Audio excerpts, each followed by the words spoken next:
வணக்கம் தமிழ் வெற்றிலை சமையலுக்குள்ளே போகலாம் வாங்க. நம்மளோட சேனலை நீங்கள் ஃபஸ்ட் டைமாக பார்க்குறீங்க அப்படின்னா சப்ஸ்கிரைப் பண்ணுங்கள், பெல் ஐக்கானை கிளிக் பண்ணுங்கள், ஆல் பட்டனையும் செலக்ட் பண்ணி விட்டுருங்க ஃப்ரெண்ட்ஸ். அப்போ தான் நான் போடுற வீடியோ உடனுக்குடனே உங்களுக்கு நோட்டிஃபிகேஷனில் வரும்.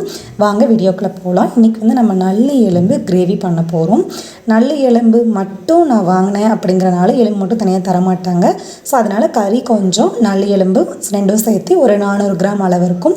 அது வாங்கிட்டு வந்து வீட்டில் வந்து நல்லா க்ளீன் பண்ணணும். இந்த மட்டனில் வந்துட்டு சின்ன சின்ன முடி தூசி அதெல்லாம் ஒட்டியிருக்கும். அதனால் அதை நான் நல்லா க்ளீன் பண்ணிடுங்க. ஒரு 4-5 டைம் நல்லா க்ளீன் பண்ணிவிட்டு நல்லா புது தண்ணி போட்டு நல்லா கழுவிட்டே இருங்க. அப்போ தான் அந்த கவுச்சி ஸ்மெல் வராது. பொதுவாக நம்ம மட்டன் சமைக்கிறத விட க்ளீன் பண்ணுறது ரொம்ப ரொம்ப ரொம்ப முக்கியம். ஸோ அதனால் நல்லா க்ளீன் பண்ணிவிட்டு சூப்பராக சமைச்சு கொடுங்க உங்கள் வீட்டில் இருக்கவங்களுக்கு. எனது வந்து நான் ஒரு வீடியோலேயும் சொல்லிட்டு தான் இருக்கேன், க்ளீனிங் ரொம்ப ரொம்ப முக்கியம். அது நல்லா க்ளீன் பண்ணியாச்சு, அது அப்படியே இருக்கட்டும். ஒரு கடாயில் கொஞ்சம் நல்லெண்ணெய் சேர்த்துக்கோங்க. ஒரு 10லேருந்து 15 சின்ன வெங்காயம் போல் கட் பண்ணிட்டு உள்ளே சேர்த்துக்கோங்க. அதை வந்து ஃபஸ்ட் நல்லா கடாயில் வணக்கி விட்டுருங்க. அப்புறம் கொஞ்சம் கருவேப்பிலை, மல்லி இலை, 3 பல்லு பூண்டு, ஒரு துண்டு இஞ்சி சேர்த்துக்கோங்க. ஒரு சின்ன தக்காளி, இந்த அளவு சின்ன தக்காளியாக இருந்தால் போதும். ரொம்ப சேர்த்துனீங்க அப்படின்னா புளிக்கிற மாதிரி இருக்கும், அந்த மாதிரி இருக்கக்கூடாது. அப்புறம் 2 துண்டு பட்டை, 3 கிராம் சேர்த்துக்கோங்க. அதையும் இதோட சேர்த்து நல்லா கலந்து விடுங்க. அவ்வளோதான், கலந்தாச்சு. கலந்ததுக்கப்புறமா சின்ன மூடி, ஒரு மூடி அளவு தேங்காய், அதையும் துருவனது இருக்கட்டும். அது ஆறுனதுக்கப்புறம் ரெண்டையும் சேர்த்து மிக்சியில் நல்லா அரைச்சிக்கலாம். அதுக்கப்புறம் குக்கர் வச்சுக்கோங்க. கடுகு, ஜீரகம், கருவேப்பிலை, பெரிய வெங்காயம் 1, ஒரு பச்சை மிளகா, ஒரு தக்காளி, இது எல்லாத்தையும் சேர்த்து நல்லா உள்ளே வணக்கி விட்டுருங்க. அதுக்கப்புறம் வந்து இஞ்சி பூண்டு பேஸ்ட்டு நம்ம குக்கரோடு செஞ்சுட்டு அப்படியே விசில் வைக்க போகிறோம்.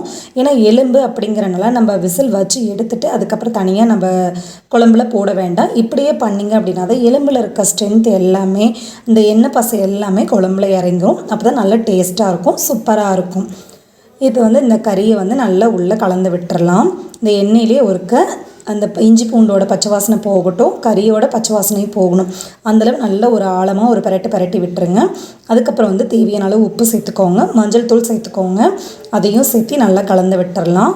நீங்கள் வந்துட்டு எல்லா எலும்பும் சேர்ந்து வாங்குற மாதிரி இருந்தது அப்படின்னா அதுக்கு தகுந்த மாதிரி வாங்கிக்கோங்க. ஒரு எலும்பாக தனியாக வாங்குற மாதிரி இருந்தது அப்படின்னா எப்படி கடையில் கொடுக்குறாங்களோ அதுபடி வாங்கிக்கோங்க. இந்த நல்லி எலும்பு வந்துட்டு கொஞ்சம் கிடைக்காது, அதனால் ஒரு முன்னாடி நாள் சொல்லி வச்சுட்டு அதுக்கப்புறம் போய் வாங்கிக்கோங்க. ஏன்னா நல்லி எலும்பு உடம்புக்கு ரொம்ப நல்லது. அதுவும் இல்லாமல் இப்போ வந்து காரத்துக்கு மிளகாத்தூள் சேர்த்துக்கலாம். குழம்பு மிளகாத்தூள் வந்துட்டு உங்கள் காரத்துக்கு தகுந்த மாதிரி நீங்கள் சேர்த்துக்கோங்க. நான் வந்து இதில் வந்து 2 ஸ்பூன் அளவு சேர்த்துருக்கேன். இப்போ இது எல்லாத்தையும் நல்லா கலந்து விட்டுறலாம்.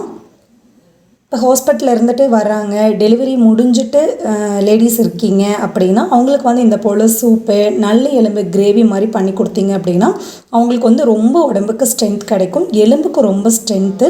இப்போ வந்துட்டு நம்ம தேங்காய், வெங்காயம் விழுது அரைச்சோம் இல்லைங்களா, அதை வந்து உள்ளே சேர்த்துடலாம்.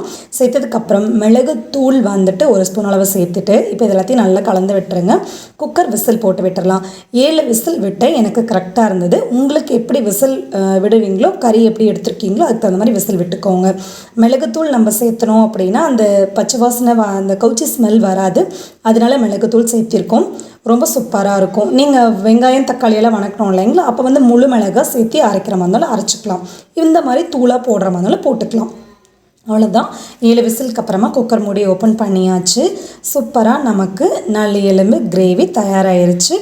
அவ்வளோதான். மதியம் நான் இது லஞ்சுக்காக ரெடி பண்ணியிருக்கேன். இட்லி, தோசைக்கு ரொம்ப சூப்பராக இருக்கும், சப்பாத்திக்கு இன்னும் சூப்பராக இருக்கும், ஒயிட் ரைஸுக்கு அதை விட சூப்பராக இருக்கும். ஸோ இந்த நல்லி எலும்பு கிரேவியை நீங்கள் கண்டிப்பாக ட்ரை பண்ணி பாருங்கள்.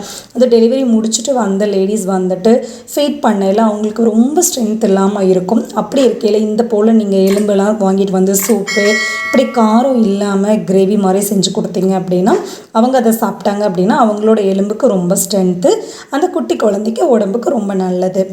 அதனால இந்த ரெசிபியை நீங்கள் கண்டிப்பாக ட்ரை பண்ணி பாருங்கள். ஹாஸ்பிட்டல்லேருந்து வராங்க, ஒரு ஃபீவர்லேருந்து வராங்க, ரெக்கவர் ஆகி வராங்க, உடம்பு சரியில்லாமல் ரெக்கவர் ஆகி வராங்க, காலில் ஏதாவது ஃப்ராக்சர், போனில் ஏதாவது அடிபட்டிருக்கு அப்படிங்கிற பர்சன்ஸ்க்கெலாம் வந்துட்டு இந்த போல் நீங்கள் எலும்பு வந்து சூப்பு, கிரேவி செஞ்சு கொடுத்தீங்க அப்படின்னா அவங்களோட போன் ஸ்ட்ரென்த்துக்கு ரொம்பவே ஹெல்ப் பண்ணும்.